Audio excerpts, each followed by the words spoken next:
ناظرین حضرات، السلام علیکم ورحمۃ اللہ وبرکاتہ۔ بسم اللہ الرحمن الرحیم۔ قیامت کیا ہے؟ اس دنیا میں جو بھی آیا، ہر ایک نے اس کو چھوڑ کر دوسری دنیا کا راستہ لیا، یعنی اپنی عمر کی سانس پوری کر کے موت کی کٹھن گھاٹی کو طے کر کے برزخ میں پہنچا۔ برزخ میں عذاب اور تکلیفیں بھی ہیں اور آرام و راحت بھی ہے۔ اپنے اپنے اعمال کے اعتبار سے برزخ میں الگ الگ حالات سے گزرنا پڑتا ہے۔ دنیا سے جو آتا ہے برزخ میں جگہ پاتا ہے۔ غرض یہ ہے کہ ہر آنے والا جائے گا، اور جس طرح انسانوں اور جنوں کی عمریں طے ہیں، اسی طرح دنیا کی عمر بھی طے شدہ ہے۔ جب اس دنیا کی عمر پوری ہوگی، اچانک اس کے مجموعے کو موت آ جائے گی۔ ایک آدمی کے چلے جانے کو موت اور پوری دنیا کے ختم ہو جانے کو قیامت کہتے ہیں۔ قیامت کیوں آئے گی؟ اللہ تعالیٰ نے زندگی اور موت کو اس لیے پیدا کیا تاکہ وہ آزمائے کہ عمل کے لحاظ سے کون اچھے اور کون برے ہوں گے، اور جو جیسا کرے گا ویسا اس کو بدلہ دے دیا جائے گا۔ انسان کیا کرے اور کیا نہ کرے، جس کا اعلان بھی اللہ نے اپنے پیغمبروں کی زبانی صاف کر دیا کہ انسانوں، تم کو مرنا ہے اور مرنے کے بعد بھی جی اٹھنا ہے، اور جی اٹھ کر پیدا کرنے والے مالک کے سامنے جواب دہی کرنا ہے۔ اس لیے قیامت آئے گی۔ قرآن مجید میں قیامت کے دن کو یوم الدین یعنی بدلے کا دن، اور یوم الفصل فیصلے کا دن، اور یوم الحساب حساب کا دن فرمایا گیا ہے۔ حساب کے لیے قیامت ہی کیوں؟ دنیا میں فیصلے کیوں نہیں ہوتے؟ اب یہ سوال آتا ہے کہ اس دنیا میں کیوں فیصلے نہیں ہوتے اور بدلے کیوں نہیں ملتے؟ تو اس کا جواب یہ ہے کہ ایک تو یہ دنیا عمل کی جگہ ہے، اس میں امتحان کے لیے آتے ہیں۔ عمل کی جگہ عمل کا بدلہ ملنے لگے تو غیب پر ایمان نہ رہے اور امتحان کا مقصد بیکار ہو جائے۔ پھر یہ کہ عمل برابر جاری ہے، نیکیوں سے بہت سے گناہ چھوٹے معاف ہوتے رہتے ہیں اور توبہ کرنے کا موقع بھی ہے۔ اس لیے یہ مناسب ہے اور صحیح ہے کہ اس زندگی کے بعد دوسری زندگی میں فیصلے ہوں اور بدلے دیے جائیں۔ قیامت کے دن جب ختم ہوگا اور سب کے فیصلے ہو جائیں گے تو ہر ایک اپنے اپنے انجام کے مطابق دوزخ میں پہنچے گا۔ وہ گنہگار مومن جو برے اعمال کی وجہ سے دوزخ میں جائیں گے، بعد میں جب اللہ جل شانہ کی منشا ہوگی، دوزخ سے نکال کر جنت میں داخل کر دیے جائیں گے۔ لیکن جنت سے نکال کر کسی کو کسی دوسری جگہ نہ بھیجا جائے گا۔ قیامت کے فیصلے کے بعد جنت کا فیصلہ ہو جانا ہی سچی کامیابی ہے۔ قیامت کب آئے گی؟ قیامت کا آنا حق ہے، اس میں کوئی شک نہیں، لیکن یہ کب آئے گی اس کے بارے میں حقیقی علم تو اللہ تعالیٰ کو ہی ہے۔ اللہ تعالیٰ کی جب منشا ہوگی، سور پھونک دیا جائے گا، قیامت موجود ہوگی، تو کوئی بھی اس کو جھٹلانے والا نہ ہوگا۔ اس کے آنے کا وقت اللہ تعالیٰ کے علم میں مقرر ہے، لیکن لوگوں کے اعتراض کرنے سے اللہ تعالیٰ اسے وقت سے پہلے ظاہر نہ فرمائے گا۔ سورہ سبا میں یہ بھی ارشاد ہے، اور وہ کہتے ہیں کہ یہ وعدہ کب پورا ہوگا اگر تم سچے ہو۔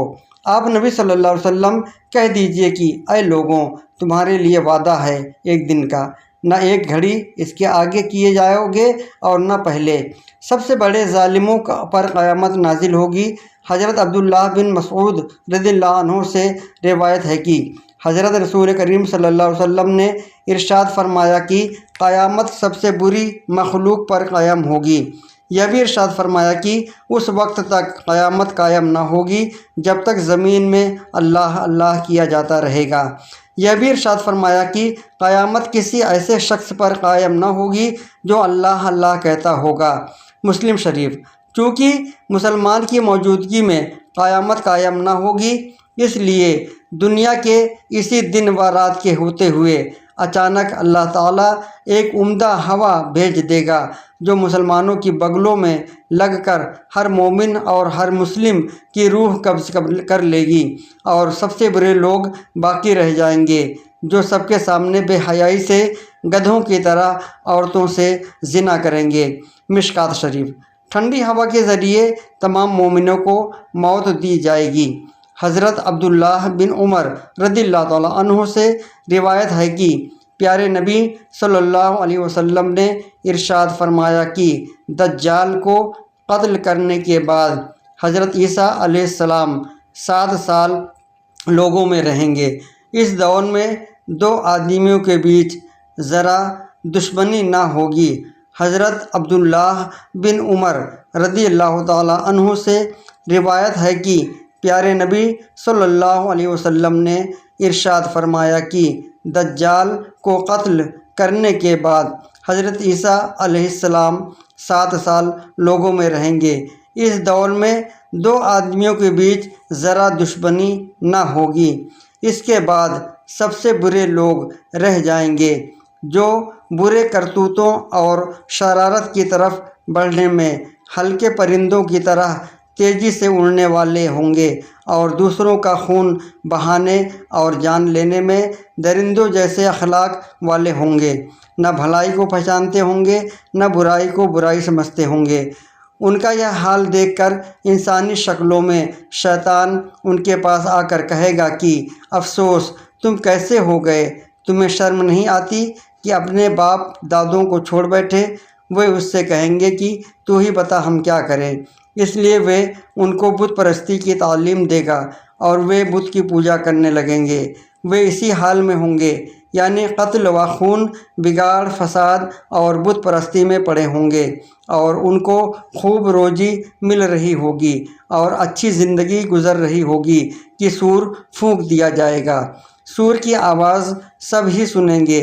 جو سنتا جائے گا ڈر کی وجہ سے حیران ہو کر ایک طرف کو گردن جھکا دے گا اور دوسری طرف کو اٹھا دے گا۔ 1000 میں 999 دوزخی ہوں گے۔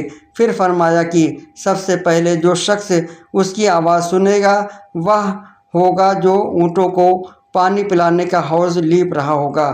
وہ شخص سور یعنی ٹرمپٹ کی آواز سن کر بے ہوش ہو جائے گا اور پھر سب لوگ بے ہوش ہو جائیں گے۔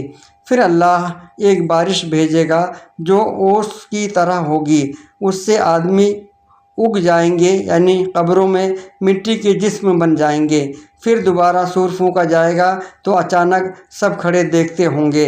اس کے بعد اعلان ہوگا کہ اے لوگوں، چلو اپنے رب کی طرف، اور فرشتوں کو حکم ہوگا کہ ان کو ٹھہراؤ، ان سے سوال ہوگا۔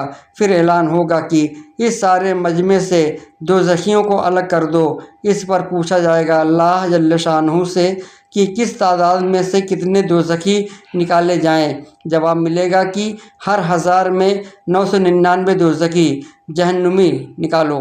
اس کے بعد حضرت سید عالم صلی اللہ علیہ وسلم نے فرمایا کہ یہ دن ہوگا کہ جس کے ڈر اور دہشت سے بچے بوڑھے ہو جائیں گے، اور یہ دن بڑا ہی مصیبت کا ہوگا۔